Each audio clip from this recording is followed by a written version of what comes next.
आप सभी के समक्ष अपने दो विचार साझा करना चाहूँ कि कुमकुम, मेहंदी और रोली का कोई त्योहार नहीं होता और रक्षाबंधन के त्योहार का कोई तार नहीं होता और वो आंगन भी होता है सुना सुना जिनके घर में बेटियों का अवतार नहीं होता, जिनके घर में बेटियों का अवतार नहीं होता।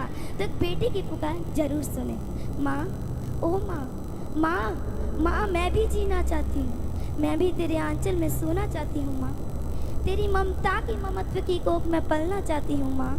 माँ मुझे मार मत, मुझे भी जीने दे, मुझे एक मौका दे माँ, मैं उस हर कार्य को करूँगी जो तू कहेगी, मैं इस अन्याय के खिलाफ खड़ी होकर ये लड़ाई लड़ूंगी माँ, मुझे इस दुनिया में आने का मौका दे माँ। माँ मेरी पुकार तो सुन, एक तू ही है जो मेरी पुकार सुन सकती है माँ। हाँ जानती हो तू कुछ लोगों के आगे मजबूर हुई है माँ, पर तू अपनी आवाज़ उठा माँ, तेरी आवाज़ को कोई नहीं टालेगा, कोई भी तेरे खिलाफ जाने की हिम्मत नहीं कर पाएगा माँ। एक बार आवाज़ उठाकर तो देख माँ, माँ मुझे भी जीने का मौका दे माँ, मुझे भी जीने का मौका दे। एक बेटी इस तरह पुकार करती है, लेकिन कुछ लोगों के स्वार्थ और क्या निश्चित सोच के कारण एक बेटी को पैदा होने से पहले मार दिया जाता है। कुत्ते उन्हें नोच कर खाते हैं कि ये एक बेटी है। जब आप कहते हैं हमारे घर में बहू आएगी, अरे जब बेटियों को पैदा ही नहीं होने दोगे तो कौन सी बहू लेके आओगे आप? एक बेटी को स्कूली शिक्षा तक सीमित रखते हैं आप लोग। सोचो, कोई नहीं सोचता बेटियों के बारे में। अरे बेटी अपनी आवाज़ उठाई तो ये बेकार है, ये बोल के उसकी आवाज़ चुप कर देते हैं। कौन सोचता बेटी के बारे में? और बेटा शिक्षा प्राप्त करे तो सिर्फ एक परिवार का सदस्य शिक्षित होता है जनाब, लेकिन अगर बेटी शिक्षा प्राप्त करे ना तो संपूर्ण परिवार को शिक्षित कर देती है, संपूर्ण परिवार को। जब आपका बेटा जब एक बेटी शिक्षित हो ना तो अपनी संतान को निडर, अनुशासित और बलवान बना सकती है। इन सारे कार्यों में एक गुरु, एक आदर्श गृहिणी, एक प्रशासन सेविका, एक बेटी डॉक्टर, इंजीनियर सब कुछ बन सकती है। आप लोग बेटी को बेटी मत समझिए। I am not only girl, I am lawyer, I am not only girl, I am pilot, I am not only girl, I am doctor, I am not only girl, I am engineer, I am not only girl, I am leader of my life. Operation Sindoor को सफल बनाने वाली colonel Sophia Qureshi और wing commander Vyomika Singh ने अपने साहस नेतृत्व की मिसाल पेश की। ये देश की बेटियां दुश्मनों के हौस उड़ाने का हौसला रखती हैं साहब, यह बेटियों में क्षमता। आप लोग बेटी को दहेज में उपहार देना चाहते हैं। उपहार देता है तो शिक्षा का दीजिए, उपहार देना है तो शिक्षा का दीजिए। आप अपनी बेटी को इतना आत्मनिर्भर बनाओ कि कोई भी शख्स उसकी और आंख उठाकर ना देख सके, उसे अपनी बुरी नजरों से ना देख सके।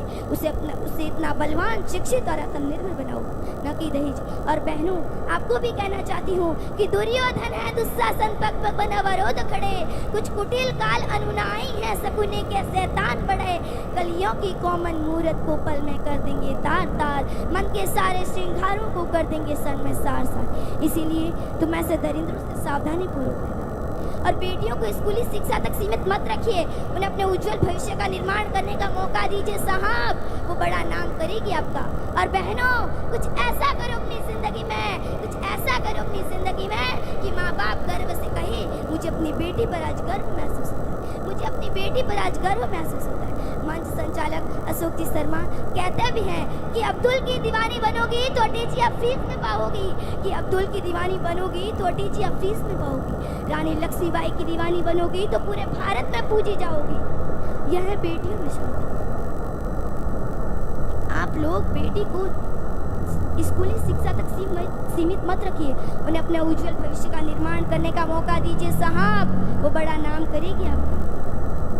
सोचो, कोई नहीं सोचता बेटी के बारे में। अरे बेटी अपनी आवाज़ उठाई तो उसे बेकार है, बेशर्म है, ये बोल के उसकी आवाज़ कर देते हैं। जब बेटी अपनी आवाज़ उठाई तो उसे गालियाँ देते हैं। क्यों? हम अपनी आवाज़ उठाना नहीं जानते, हम अपने अधिकारों के लिए लड़ना नहीं जानते। अरे हम लड़ेंगे भी, हम बढ़ेंगे भी। मैं जीना चाहती हूँ बेटों की तरह, मैं जीना चाहती हूँ बेटों की तरह। ऐसे गद्दारी का ऐलान न समझा जाए। आजकल के बेटे भी हो जाते हैं घर से रुखसत, आजकल के बेटे भी हो जाते हैं घर से रुखसत। केवल बेटी को ही घर का मेहमान न समझा जाए, केवल बेटी को ही घर का मेहमान न समझा। खाओगे किसके हाथ की रोटियां जब इन्हें पैदा ही नहीं होने दोगे? खाओगे किसके हाथ की रोटियां जब इन्हें पैदा ही नहीं होने दोगे? अरे माँ बाप की जिंदगी में कैसा दिन आता है जब उनके जिगर का टुकड़ा नहीं, बेटियां भी अपना फर्ज निभाती हैं, बेटियां भी अपना फर्ज निभाती हैं। हे इस देश की नारी, तुझ पे है इस परिवेश की संस्कृति आभारी। तू कोमल है कमजोर नहीं, कि तू कोमल है कमजोर नहीं। तू चाहे तो इस राष्ट्र को बदल दे, और तू चाहे तो महाभारत के धृतराष्ट्र को बदल दे। जिंदगी मिली है तो कुछ करके दिखाओ, कि जिंदगी मिली है तो कुछ करके दिखाओ। वक्त अगर खराब है तो उसे बदल के दिखाओ। ना किसी को नाराज करके जियो, और ना किसी से नाराज होकर के जियो। जिंदगी बस कुछ पलों की है, सबको खुश रखो और खुश होकर के जियो। 5 तत्व का पुतला प्राणी, सूरत सत्य न्यारी। कलाकार है कैसा भगवान, उससे दुनिया हारी। जैसी करनी वैसी भरनी, कर ले सुंदर काम। रेमन अब तू चेत जा, भजले हरि का नाम। हमारे जीवन में 7 सुख। पहला सुख निरोगी काया, दूजा सुख घर में माया, तीसरा सुख कुलवंती नारी, चौथा सुख पुत्र हो आज्ञाकारी, 5वां सुख स्वदेश में वासा, 6वां सुख राजोपासा, 7वां सुख संतोषी जीवन। ऐसा हो तो धन्य हो जीवन। जिन खेतों में बारिश नहीं होती वहाँ की फसलें खराब हो जाती हैं, और जिन घरों में धर्म संस्कार नहीं होते वहाँ की नस्लें खराब हो जाती हैं। जिन खेतों में बारिश नहीं होती वहाँ की फसलें खराब हो जाती हैं, और जिन घरों में धर्म संस्कार नहीं होते वहाँ की नस्लें खराब हो जाती हैं। क्योंकि गुरु श्रेष्ठ वही जिसकी प्रेरणा से किसी का चरित्र बदल जाए, और मित्र श्रेष्ठ वही जिसकी संगत से रंगत बदल जाए। भरोसा सब पर कीजिए, लेकिन संभल कर, क्योंकि कभी कभी खुद के दांत ही जीभ को काट लेते हैं। इत्र मित्र चरित्र इत्र मित्र चित्र और चरित्र किसी की पहचान के मोहताज नहीं। ये चारों अपना परिचय सव्यम देते हैं। ये चारों अपना परिचय सव्यम देते हैं। रावण जब मृत्यु की सैया पर था, तब उसने श्री राम जी से बहुत ही अच्छी बात कही थी, कि मैं तुमसे हर मामले में बड़ा हूँ। उम्र में, बुद्धि में, बल में मेरा कुटुंब भी तुमसे बड़ा है। धन दौलत में भी मेरा राज्य तुमसे बड़ा है। फिर भी मैं हार गया और तुम जीत गए। जानते हो क्यों? क्योंकि तुम्हारा भाई तुम्हारे साथ था और मेरा भाई मेरे खिलाफ था।